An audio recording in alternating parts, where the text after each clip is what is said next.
नमस्कार बच्चों, मैं हरीश कुमार। आज कक्षा 8 के पाठ 6 का अभ्यास लेकर आया हूँ और साथ ही जो शेष हिंदी अनुवाद व आदर्श वाचन बच गया था उसे हम करेंगे और फिर उसके बाद अभ्यास करेंगे। शालिनी, अलम पश्चातापेन, पश्चाताप मत करो। तव मनसा अंधकार, तुम्हारे मन का अंधकार अपगता दूर हो गया। प्रसन्नताया विषय अयम, यही प्रसन्नता का विषय है। भाभी आओ, सभी चिंता त्याग कर आने वाले शिशु के स्वागत के लिए सन्नदा भव, तैयार हो जाओ। सन्नदा भव। आगे बढ़ते हैं। त्वम अपि प्रतिज्ञा कुरु, भाई तुम भी प्रतिज्ञा करो कन्या के रक्षण में। तस्या पाठने दत्तचित्तम स्थास्यसि, उनके उसको पढ़ाने में तत्चित्तम स्थास्यसि, दत्तचित होकर लग जाओगे। पुत्री रक्ष पुत्री पाठ्य, बेटी बचाओ बेटी पढ़ाओ। इति सर्वकार से घोषणा यम, यह सरकार की घोषणा तदैव सार्थिका भविष्यति, तभी सार्थक होगी जब हम सब मिलकर चिंतनम इदम यथार्थ रूपम करिष्यामः, यह चिंतन यथार्थ रूप में करेंगे।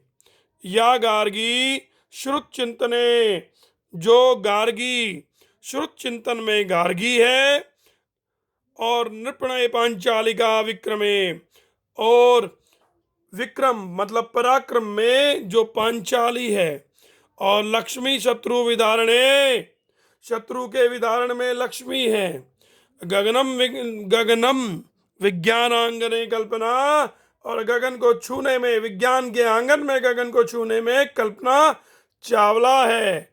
इंद्र उद्योग पथे, और इंद्र उद्योग पथ पर खेल जगत में ख्याति प्राप्त करने वाली साइना है। सा इयम स्त्री सकलासु दिक्षु, वह स्त्री सकल दिशाओं में सबल है। सर्वे सर्वोत्साहताम, और सभी के द्वारा उत्साह की पात्र है। देखो, ऐसी है नारी। और ऐसे में बेटी जो होती है, इस लेसन में जैसे दिया गया, बेटी को गर्भ में ही गिराने का प्रयास किया जा रहा था। अभी मैंने पिछले अभ्यास में भी, भाग में भी कहा कि बेटी जो है वो बड़ी पूजनीय है, और ऐसे में अगर गर्भ में बच्ची को हम समाप्त करने का प्रयास करेंगे तो यह उचित नहीं होता है। ऐसे में एक कविता जो मेरी पुस्तक जो मैंने 2016 में लिखी थी वो सार्थक होती है। वैसे ये पाठ भी सार्थक है उस कविता को लेकर, उस कविता के आधार पर ही। देखिए, एक बेटी जो गर्भ में है और वो ये सोचती है कि मुझे अभी मारा जाएगा लड़के के लिए, तो ऐसे में वो सबको प्रार्थना करती है। देखिए, मैं वो कविता पढ़कर ही अभ्यास आगे बढ़ाऊंगा। देखिए, क्योंकि शिक्षा कहीं से भी, किसी भी माध्यम से प्राप्त होती है। गर्भ में बैठी बच्ची बोली, पापा मुझ पर रहम तो खाओ, मुझको भी बाहर आना है, मम्मी कुछ आवाज उठाओ। अब वो चाचा चाची से रिक्वेस्ट कर रही है, चाचा का भी चाव बनूंगी, प्यारे मन का भाव बनूंगी, जब तुतलाकर कुछ भी कहूंगी, बुआ के भी दिल में रहूंगी। ताऊ तुम्हारा अधिकार नहीं क्या, बेटी सब मुझसे प्यार नहीं क्या। दादा दादी तुम कुछ बोलो, पोती पर तो लाड़ दिखाओ। गर्भ में बैठी बच्ची बोली, पापा मुझ पर रहम तो खाओ। मामा में तो माँ होती है, फिर वो कुछ क्यों नहीं कहती है।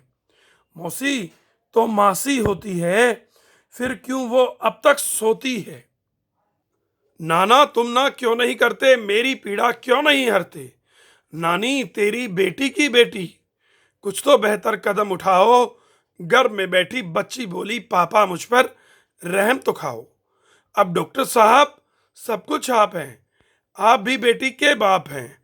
स्वास्थ्य अधिकारी तुम कुछ बोलो, सही के संग तुम तो हो लो। आखिर कर ली अपनी मर्जी, सुनी किसी ने ना मेरी अर्जी। कहाँ गए वो मोदी जी जो कहते हैं बेटी बचाओ। गर्भ में बैठी बच्ची बोली, पापा मुझ पर रहम तो खाओ। ये सोच होती है गर्भ में बैठी हुई बच्ची के मन की, जो कविता के माध्यम से मैंने स्पष्ट की। अब बढ़ते हैं अभ्यास की ओर। दिष्टया का समागता, दिष्टया भाग्य से कौन आ गई? भाग्य से शालिनी आ गई।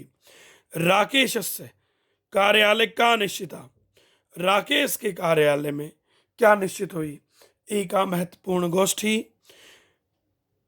राकेश शालिनी को कहाँ जाने के लिए कहता है?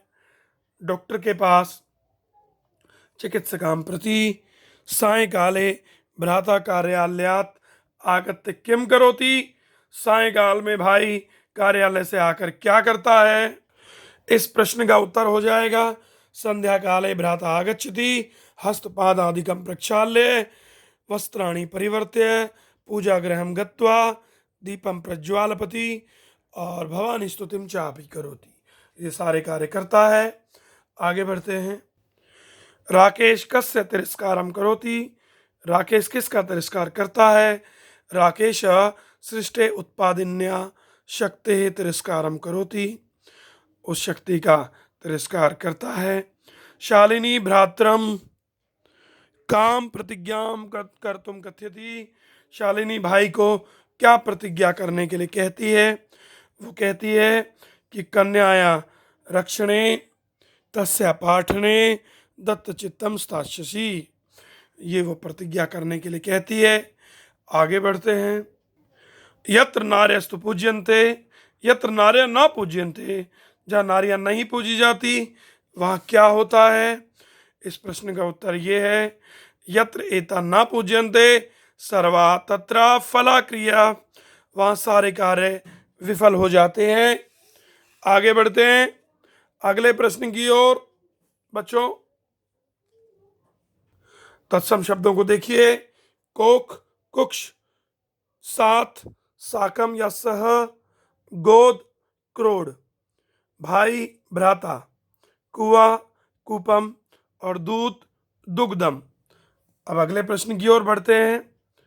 ये देखिए इसमें विभक्ति का प्रयोग करना है। तीसरी विभक्ति डैश विना, परिश्रमेण बिना, छात्र डैश, छात्र डैश लिखती, छात्र लेखनी से लिखता है, लेखन्या लिखती। सूरदास, सूरदास अंधा था, किससे अंधा था? नेत्रों से अंधा था, नेत्राभ्याम।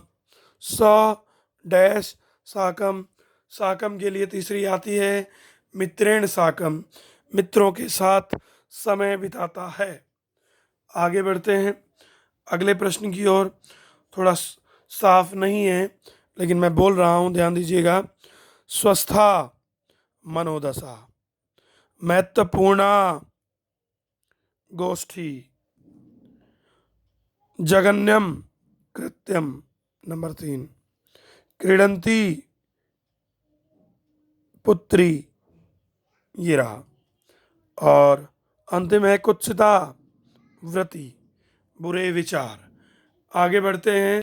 अब बच्चों विलोम पद है स्व, कल, आज, अद्य, प्रसन्ना, दुखिता, वरिष्ठा, कनिष्ठा, प्रशंसितम, निंदितम, प्रकाश, अंधकार, सफला, अफला और निरर्थक, सार्थक। चलिए विलोम पद हो गए। अब हम प्रश्न निर्माण की ओर आते हैं। प्रसन्नताया विषय, किसका विषय? प्रसन्नता का विषय। कस्या सर्वकारस्य, कस्य अहम स्वापराधम, अहम किम स्वीकरोमि, मैं क्या स्वीकार करता हूँ। समयात् पूर्वम, कस्मात् पूर्वम। अंबिका क्रोड़े, क्रोड़े की जगह आ जाएगा कुत्र, कहाँ बैठती है? अंबिका गोद में बैठती है। अब अंतिम प्रश्न की ओर। सहसा जमा एव, सहसैव, परामर्श जमा अनुसारम। अब लिख लेंगे मुझे उम्मीद है। वधारहा, वध जमा अरहा, अधुना जमा एव, अधुनैव, वृद्धि संधि है। प्रवृतो अपि, प्रवृत जमा अपि। आशा है आपको यह अभ्यास अच्छे से समझ में आ गया होगा। इतना कहकर मैं हरीश कुमार अपनी वाणी को विराम देता हूँ। सर्वे भवन्तु सुखिना, सर्वे सन्तु निरामया, सर्वे भद्राणि पश्यन्तु, माँ काश्चित् दुख भाग भवेत्। ओम शांति शांति शांति। ओम। जय तु संस्कृतम, जय तु भारतम।